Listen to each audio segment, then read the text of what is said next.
kebiasaan baru agar selamat selalu. Assalamualaikum warahmatullahi wabarakatuh. Selamat pagi semuanya, Ananda semuanya. Baiklah, pagi hari ini sedikit kata-kata pengantar dari Ibu.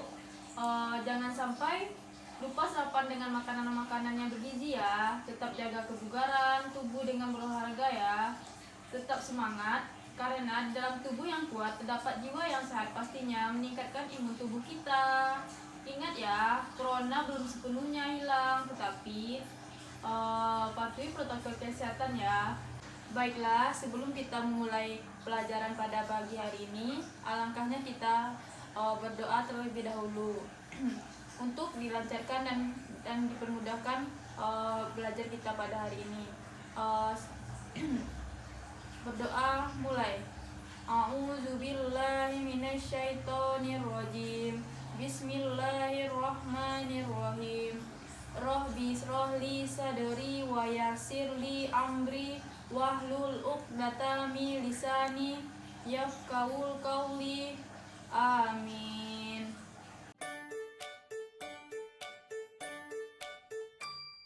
Seru belajar kebiasaan baru agar selamat selalu. Ini panduan baca PPT yang sudah Ibu bagikan mau ke berangkat, grup ini cek serta suhu pahamilah tubuh tujuan dulu, pembelajaran yang akan pakai dicapai. masker selalu. Selanjutnya, amati video pembelajaran berikut ini. Yo, ayo, ayo,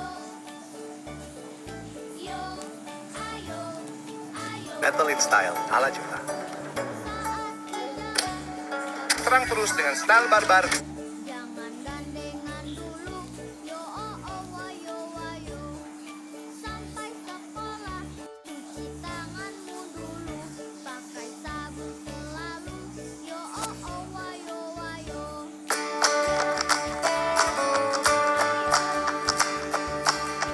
Assalamualaikum warahmatullahi wabarakatuh. Selamat berjumpa kembali saudara dalam kuliah dasar-dasar pendidikan. Topik yang akan kita bahas, faktor yang mempengaruhi berkembangnya permasalahan pendidikan. Pada pertemuan sebelumnya kita sudah membahas tentang permasalahan pokok pendidikan. Sekurang-kurangnya ada 6 masalah pokok pendidikan. Masalah yang berkaitan dengan kuantitas dan pemerataan, masalah kualitas, efektivitas, efisiensi, relevansi, dan masalah tentang tenaga kependidikan dan juga pendidik itu sendiri. Kebiasaan baru agar selamat selalu, itu panduan untuk. Kenapa permasalahan itu semakin lama semakin berkembang, pernah selesai dan pernah berakhir? Di antaranya ada faktor yang mempengaruhi permasalahan pendidikan itu berkembang. Yang pertama, perkembangan ilmu pengetahuan, teknologi, dan sains. Ilmu pengetahuan merupakan materi pembelajaran yang terdapat di dalam kurikulum, harusnya disesuaikan dengan perkembangan ilmu. Teknologi, yaitu perkembangan teknologi, menimbulkan permasalahan dalam sistem pendidikan. Mungkin tidak sesuai lagi dengan tuntutan perkembangan saat ini. Seni dapat mengembangkan domain afektif dari peserta didik. Maka perlu ketersediaan sarana dan prasarana serta ketenagaan dan kesenian di lembaga pendidikan seperti di sekolah. Faktor yang kedua berkaitan dengan laju pertumbuhan penduduk. Pertumbuhan penduduk yang semakin cepat memunculkan masalah, terutama masalah pemerataan, masalah kuantitas. Tentu masalah kuantitas akan berpengaruh juga kepada masalah lain, kualitas, efisiensi, efektivitas, dan relevansi. Yang kedua, daya tampung sekolah yang terbatas sehingga anak-anak tidak bisa bersekolah. Yang ketiga, dengan pertumbuhan penduduk, jika daya tampung ditingkatkan, maka rasio guru dan siswa tentu akan semakin besar, menyebabkan munculnya masalah mutu. Pendidikan menjadi tidak berkualitas. Jadi, pertumbuhan penduduk yang tinggi akan berpengaruh kepada pendidikan yang dilaksanakan. Yang ketiga, dipengaruhi oleh aspirasi masyarakat. Peningkatan aspirasi masyarakat terhadap pentingnya pendidikan mengakibatkan anak-anak akan menyerbu sekolah. Orang tua berkeinginan agar anaknya bisa bersekolah sampai setinggi-tinggi. Aspirasi masyarakat ini dapat menimbulkan berbagai masalah seperti sistem seleksi siswa ataupun mahasiswa baru. Yang kedua, berkaitan dengan rasio guru dan siswa, waktu belajar, sehingga semakin tinggi aspirasi masyarakat, memang mungkin akan memunculkan masalah baru yang harus dicari solusinya. Faktor yang keempat, akibat dari keterbelakangan budaya dan sarana. Masyarakat kurang terdidik akan mengalami keterbelakangan budaya dan sarana kehidupan. Terus itu, bagaimana menyadarkan mereka akan keterbelakangan dan ketertinggalannya supaya bisa mengikuti pendidikan yang lebih baik. Yang ketiga, bagaimana cara menyediakan sarana kehidupan yang lebih baik. Yang keempat, bagaimana sistem pendidikan dapat menjangkau daerah dan dapat melibatkan mereka sehingga mereka keluar dari keterbelakangan tersebut. Semakin rendah pendidikan dari suatu masyarakat akan semakin tertinggal, semakin sulit untuk maju pendidikannya.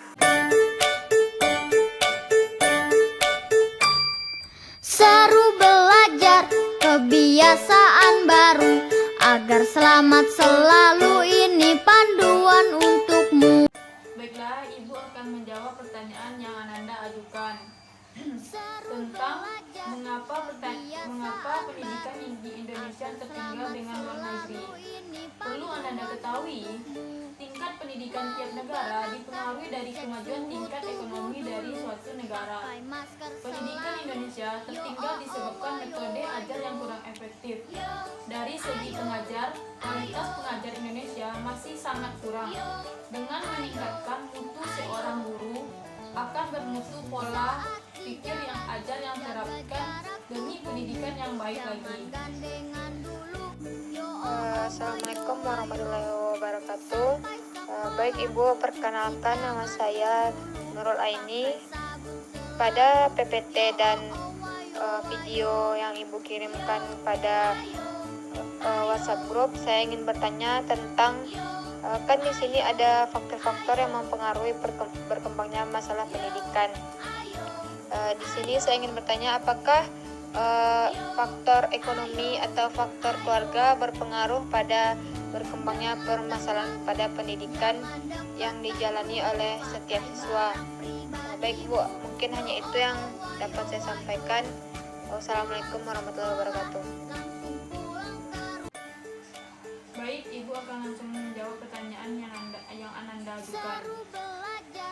Dapat diketahui bahwa ada hubungan erat antara keluarga dan sekolah. Pendidikan dalam keluarga merupakan dasar pada pendidikan sekolah.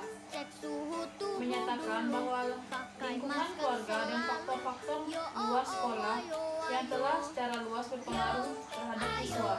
Siswa hidup di kelas pada suatu sekolah relatif singkat. Sebagai besar waktunya dipergunakan siswa untuk bertempat tinggal di rumah. Keluarga telah mengajarkan anak berbahasa, kemampuan untuk belajar dari seorang dewasa, dan keluarga telah mengajarkan anak berbahasa, kemampuan belajar orang dewasa. Beberapa kualitas dan kebutuhan prestasi, kebiasaan bekerja dan perhatian terhadap tugas yang merupakan dasar terhadap pekerjaan di sekolah. Dari uraian ini dapat diketahui kecakapan, kebiasaan di rumah merupakan dasar bagi studi anak sekolah. Suasana keluarga,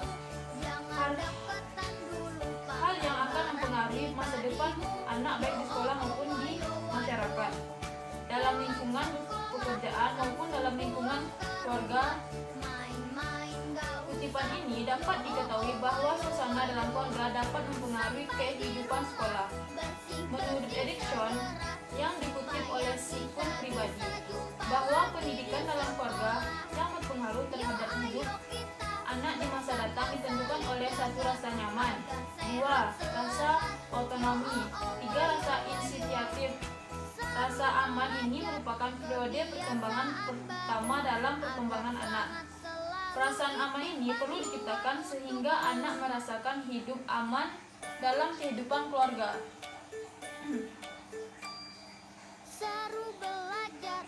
Menimbulkan diri dalam anak suatu kepercayaan pada diri sendiri. Anak yang gagal mengembangkan rasa percaya diri ini akan menimbulkan suasana kegelisahan hidup. Dia merasakan tidak disayangi dan tidak mampu menyayangi. Fase perkembangan yang kedua adalah rasa otonomi yang terjadi pada anak berumur 2-3 tahun. Orang tua harus membimbing anak dengan bijaksana agar dapat mengembangkan kesadaran bahwa ia berpribadi berharga yang dapat berdiri sendiri dengan caranya sendiri. Ia dapat memecahkan persoalan yang dihadapi. Kegagalan berbentuk rasa otonomi, suatu sikap percaya pada diri sendiri dapat berdiri sendiri menyebabkan anak sekolah tergantung hidupnya pada orang lain. Setelah ia memasuki bangku, selalu harus dikawal oleh orang tuanya. Ia selalu tidak percaya diri sendiri untuk menghadapi persoalan yang dihadapi di sekolah. Pada fase perkembangan ketiga disebut perkembangan rasa inisiatif, yaitu umur 4-6 tahun. Anak harus dibiasakan untuk mengatasi hambatan-hambatan lingkungan sekolah.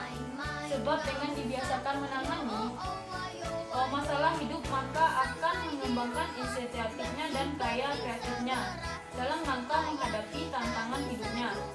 Jika orang tua selalu membantu dan bahkan melarang anaknya untuk mengerjakan suatu hal, maka inisiatif daya kreasi anak akan lemah dan mempengaruhi hidup anak dalam belajar di sekolah.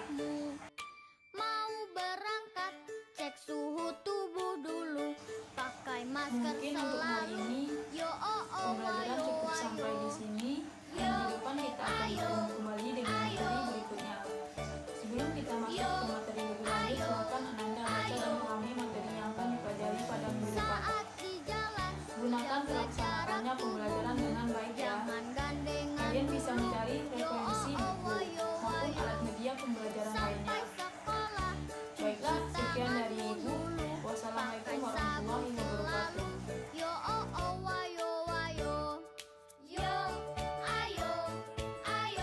Baiklah, problem solving dalam SD Negeri 20 Sungai Gering ini adalah yaitu untuk memecahkan masalah dalam kegiatan belajar dengan memberi kesempatan mengajukan pertanyaan dalam kegiatan belajar untuk memperkuat daya nalar yang digunakan oleh peserta didik agar mendapatkan pemahaman yang lebih mendasar dari materi yang disampaikan.